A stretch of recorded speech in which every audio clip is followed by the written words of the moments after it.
Hello, everyone. Welcome to another episode of From the District with State Senator Suzanne Weber, joined as always with the Senator herself. Senator, how are you?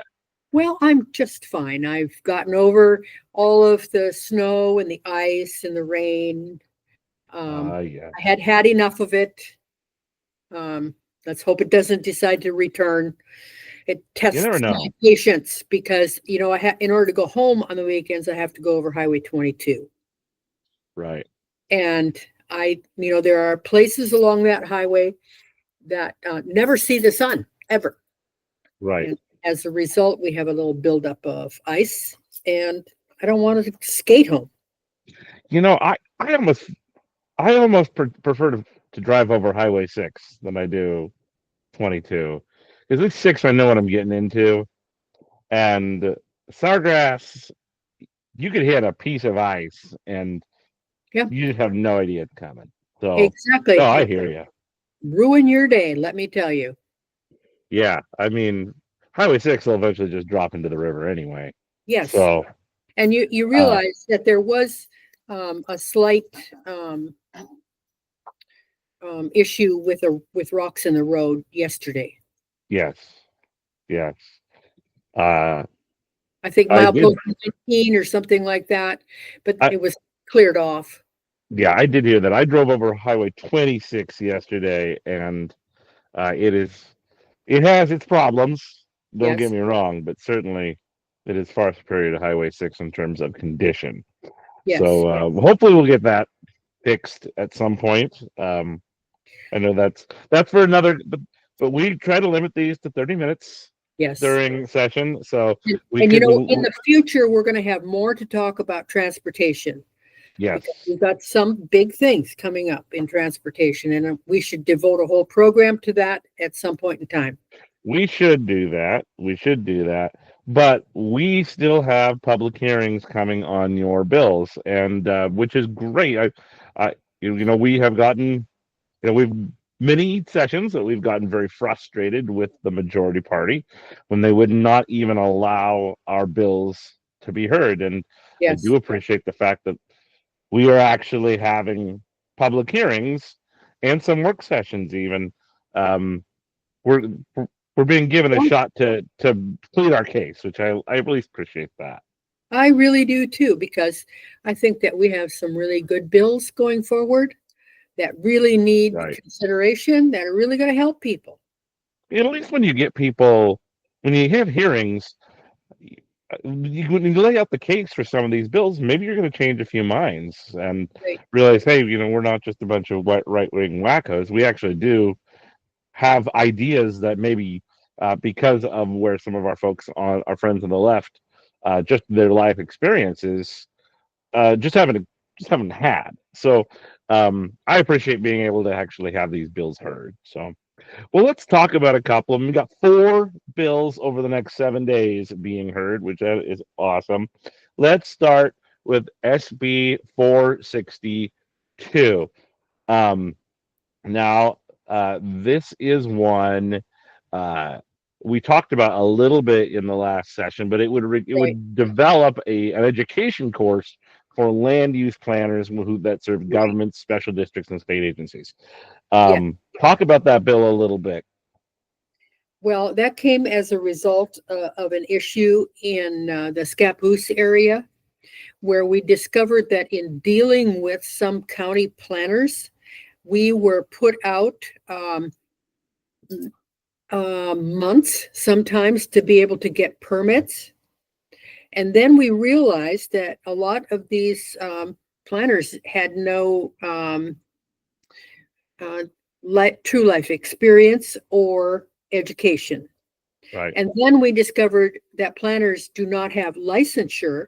So there's nothing that is consistent either in their education or their work. And yes, we have a lot of state regulations and rules, but sometimes we have to be able to look sincerely at those and make some value judgments, like, okay, we the house burns down. We need to be able to rebuild. The house has been standing since 1977. Oh my goodness, we can't find the original building permit, but we can find the driveway permit and the septic permit. And so we're going to have to start all over, even though we've been paying taxes on this since 1977. And it might take 2.5 years to get this done. Right. And you've got another bill that would hopefully handle part of that, but this Part is of an it, yeah. an education bill. And one of the things that has always gotten me as someone whose life is spends a lot of time in real estate, these planners, a lot of them aren't educated here. They're educated in another part of the country.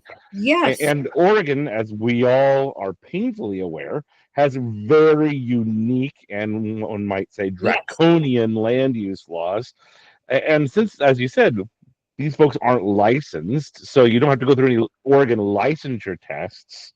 You could get hired from, the University of Alabama, and come work in Oregon, having never looked at Oregon's land use system at all. No parameters for the, security of the decisions that you're going to be making according to our laws. Right. And you are affecting sometimes tens of millions of dollars with some of the decisions these guys make. So there's certainly the financial side of it, not to mention what you mentioned, just the life side of dealing with the real human beings who are going through their lives, right? Right. And, we would be expecting decisions, and we would be expecting communication, and we wouldn't be getting it. And sometimes because of the job expectancy of some of these folks, we would have to start all over again. Right. Especially some of the small cities where somebody might come in, be there for 18 months to 2 years. And as you said, that some of these things are taking 2.5, 3 years. So you have going through a brand couple of planners before you even get the project done. So, and this isn't, I think we can all agree that these planners are professionals. They're very educated. They're well educated. And, when those of us who with real estate licenses are having to do our continuing education in Oregon, we have to do 3 hours of education on what's called law and rule, which are the new laws that affect real estate that have passed over the last 2 years. That's important. And that is not available to planners at this point in time, so that they can. These planners are very well educated. They are professionals. They should be also, hopefully this is not just, I hope they don't see this as an attack on them, because hopefully this is providing them information that's going to be important to help them do their job better. That's what my hope is. Yeah. So this bill is in it is in, where are we at here? It's in Housing and Development, Senate Housing and Development, on the 19th at 1 p.m. So if you are interested in testifying, you can go ahead and register on OLIS to do that. That's olis.oregonlegislature.gov, and you can just search for SB 462.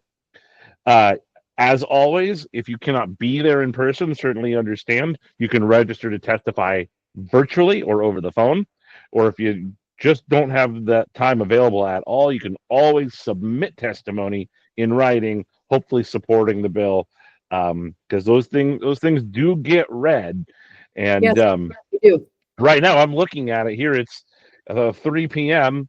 on the 17th, 2 days before the bill is to be heard. There's no testimony actually on file right now.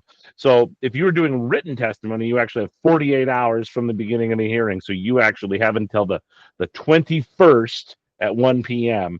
to submit written testimony. Yes, and you'll find that it's very easy to do that also. It really is. It's really surprising that Oregon put together a very good website. They did. OLIS is a very good website, and it just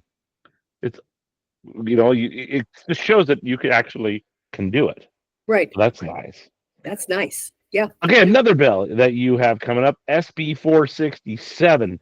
Now, if this is another one of those bills that you may have heard us talk about before, because I think this is like the third go I think this is round the third go around on this. of trying to get it, and this would create a refundable income tax credit for child care workers, right? Right. We have such a child care desert in many parts of our district and in many parts of Oregon. And it's extremely hard to, to get people to take the chance to be able to work in this. And it's a very rewarding position. And it's also something that, wages aren't No, always the best, nor are benefits the best, right. insurance, things like that. And so this would give a bump to them. It would be a tax credit. So, you want to explain a tax credit? Because if I do it, it's not going to make much sense. Sure. So it's important to understand the difference between a tax write-off and a tax credit. A tax write-off is if you have a $5,000 tax write-off and you make $45,000 a year, 5,000 of that you wouldn't have to pay taxes on. So it's a relatively small amount. A tax credit is really a dollar for dollar reduction in how much you owe in taxes. So if you are going to get a $5,000 tax credit, and at the end of the year, you're actually going to pay $10,000 in taxes, you get that reduced by $5,000. Now, this is a refundable income tax credit, which means if you owe no money in taxes, you actually get it back. So if you owe $0, you get the tax credit back. And another cool thing I like about this bill is it also allows child care workers to buy into the Oregon Retirement Savings Plan. So those of us who are employed by the state, you have PERS, but if you also want to buy into like a 401k through, I don't know that it's actually a 401k, but a retirement account. A retirement account. I don't know if it's a 401k. Yeah, I can't remember. Better check that. You can buy into the Oregon Retirement Savings Plan. So it's like an additional amount of money that you can buy in terms of your retirement savings account. So that way, if you're getting this tax credit, and you're afraid that you're going to drop that in your checking account and spend it, you have other options.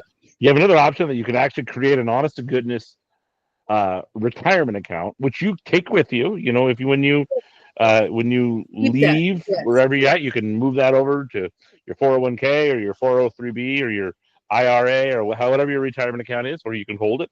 Yeah, as long as you want. It's a great preparation for the future.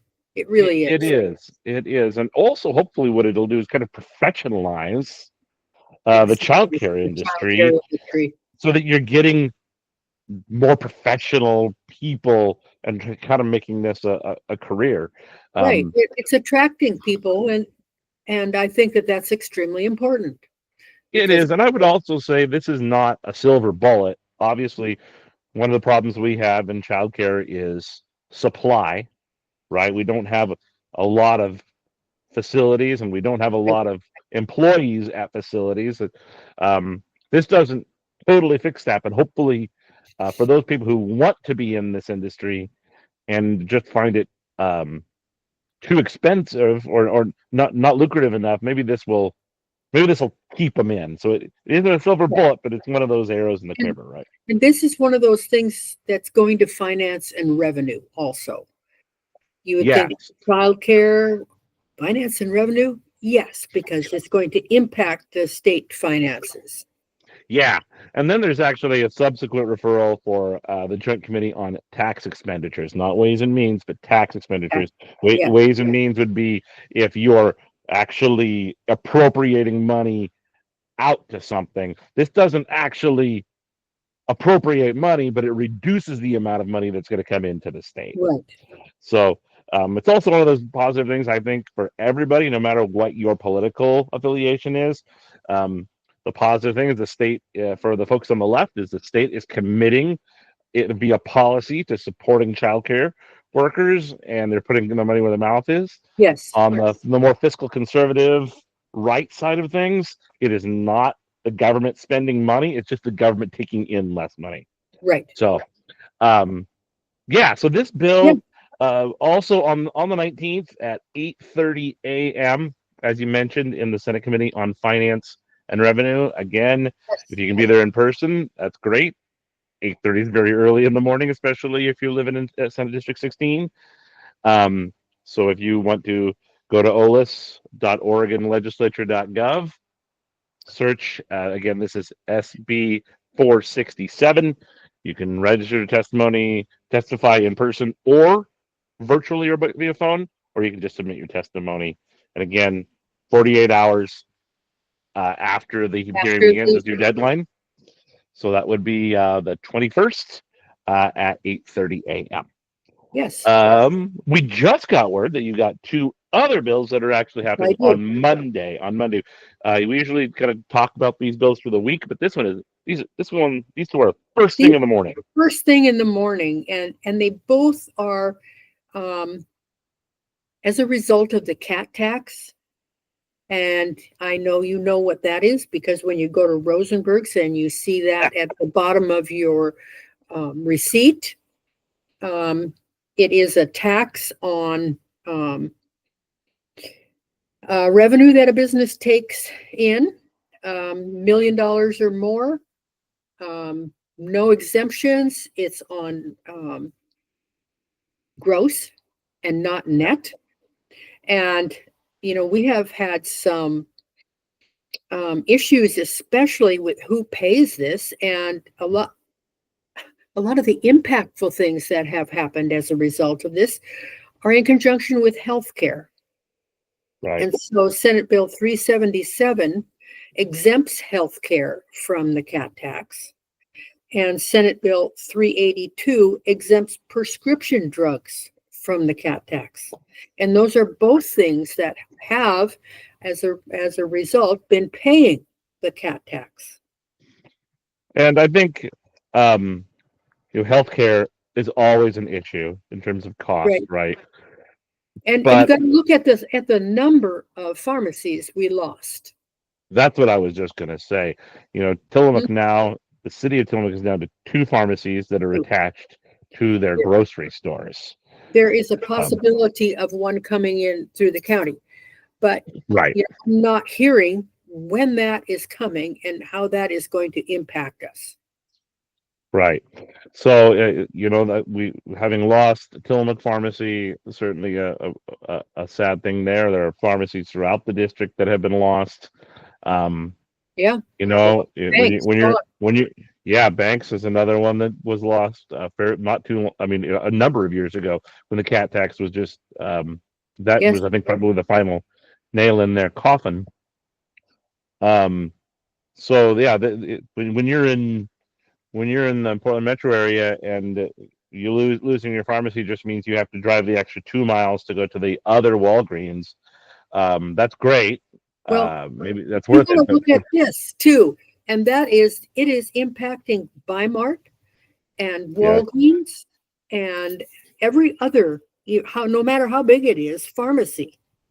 It is. Right. So, you look at Walgreens closing a number of their outlets. Mm-hmm. It's going to be impactful throughout the whole state. Right. And certainly, we're certainly talking about Walgreens, talking about Fred Meyer, talking about Safeway. But these really hit are those mom and pop independent pharmacies. The cat tax, the commercial activities tax, it hits hard those businesses that have high revenue but tiny margins. So they bring in $10 million, but they spend $950 or $9.5 million in their prices. So they're really only netting $500,000 in profit. Because a lot of the small pharmacies, especially, were making their money on the other things in the aisles that they were selling, not prescription drugs. And with the advent of Amazon and some of these the larger grocery stores and Walmart, the Fred Meyer. People aren't going to their local pharmacy to get candles anymore. They're just Right. picking them up, having delivered to their house on Amazon or something like that. So um, that this really was the cost of the Right. cat tax really hurt.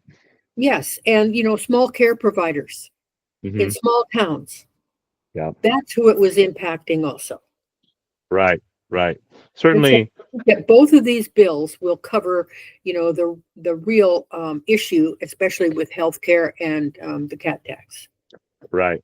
I think the more that we have, um, the more expensive it is, the more likely you're going to end up with doctors being part of these huge Yes. medical systems, which have their benefits certainly, but um, they have their rules and their legal teams and kind of their disconnect of personal relationships. That Exactly. my doctor isn't part of one of those, and I can tell the difference, right? I know that my doctor, not that doctors always do this, but I know that my doctor is going to send me to the specialist that they know is the best, not the specialist that just happened to be in their system. Right. And So you also know that your doctor is, if you have an issue that's going to take more than 15 minutes, they're going right, to spend more than 15 minutes with you. right, because it's their practice and they Yes. can do that, right? Right. So yeah, so this is 377 and 382. These will be heard on Monday the 24th. Yeah. Again, bright and early at 8:30 a.m. Um, in the again the Senate Committee on Finance and Revenue Revenue. at 8:30 a.m. on the 24th. Again, olis.org and legislature.gov. Search SB 377 or SB 382. Comment on those by submitting testimony, or if you're up for it, signing up to testify either in person or virtually or via phone. So those are the bills that you have coming up. That's 4 bills in 7 days. That is wonderful, especially for Yes. somebody in the minority party. So we're excited that these bills are actually hopefully going to make a difference in Yes. people's lives. These And will the idea positively is affect. too, they're coming forward, they're going to have a public hearing, and then, it'll be decided if they're going to get a work group. And if there's, oh, the lights just, Did you turn off the light? Thank you. we weren't moving enough. That's what keeps the lights on. I know. But anyway, what was I saying? Then it'll get a work group, and then it will go to be voted on. Yeah. Well, Yeah. So hopefully we have work sessions for all these bills too. yes, But certainly they're they're at taking least the getting first, heard. They're right. being heard. We're able to make our case for why these are good policies and they should be considered. Yes. Okay, that's what we got for legislation. What do you have going on this week? Oh my goodness. I'm It's crazy. really excited. I'm really excited to go to transportation. And like I said, we're going to have to really devote some special time to transportation. We really are. Yeah, we are, and I wanted to hold back a little bit because we haven't seen a whole lot of details. We don't have right? the details yet. Um, No. But we're and going to, after the same thing with education too. I mean, that's yes, always the biggest price tag, and I think there's a lot of frustration that I have heard from on our side of the aisle, very vocally. On the other side of the aisle, I think that frustration exists. I think they're a little quieter and about it. yes, and Um, our chair for education has been ill, and his wife has been yes, ill. yeah, And so what we've been doing since I'm the vice chair is we have been working through the public hearings on several bills. And then when he's back, we're going to start really churning out the education bills. And I will tell you that I need you to pay attention to them. I'm not going to list them all here.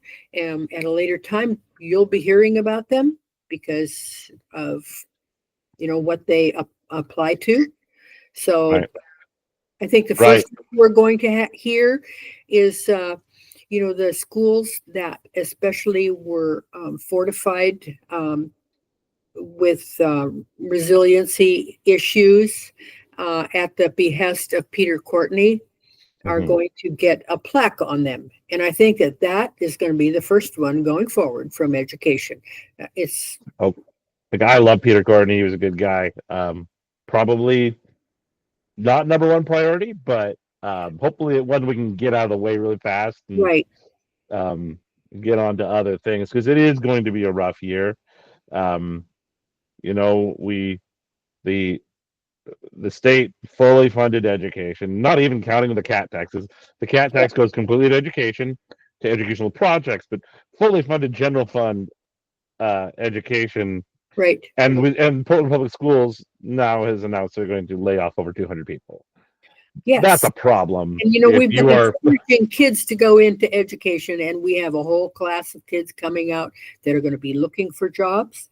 And now we're Mhm, going to have a whole group of people that are going to be looking for jobs because they've been laid off. right, Now, maybe that's going to be fortuitous for some of our small school districts.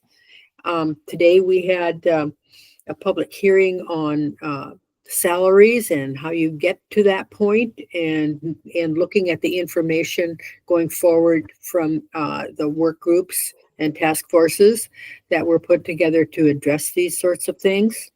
Um, but all of those things are probably going to come forward in the near future. hmm, But yeah. we have some Well, serious issues that we really have to meet head on. yeah. Right now, we're doing kind of the fun stuff, talking about our bills that are getting heard. That's great. We will, like I said, need to start. We will probably next month dig into transportation and education. We'll need to start talking about some bad bills because we do see some bad bills coming down the pike. You never know what's just being heard as a courtesy for a colleague versus what's going to actually be taken Exactly. seriously. So there's And some, there were some, amazingly enough, there were some good bills, but people didn't like them, and so they put amendments on them, and they have turned them into something that yeah, the creators did not see as positive. And so we're yeah, going to have some bills that could have been really great, but there's some amendments that are attached to them that are not. yeah, poison pills. Yes. Well, Senator, that's, you got any fun stuff? Any receptions? Any fun things you get to go to? I know those are the, No. you don't get to do very many of them because of the session, but they're kind of the consolation of those, 12, 13, 14-hour days. Um, I can't say that I've got any fun coming up. Oh, But that's we'll too get bad. the hard work out of the way, and then we'll have fun. I mean, Well, right now I'm just counting Hershey's Kisses as my fun. I did okay. manage to buy another 3 bags this weekend because I knew I'd need them this week. All right. Well, Senator, always good to talk to you. Looking forward to doing things every week Yes, throughout the session till either they kick us out or till the end of June June comes. 29th. Yes.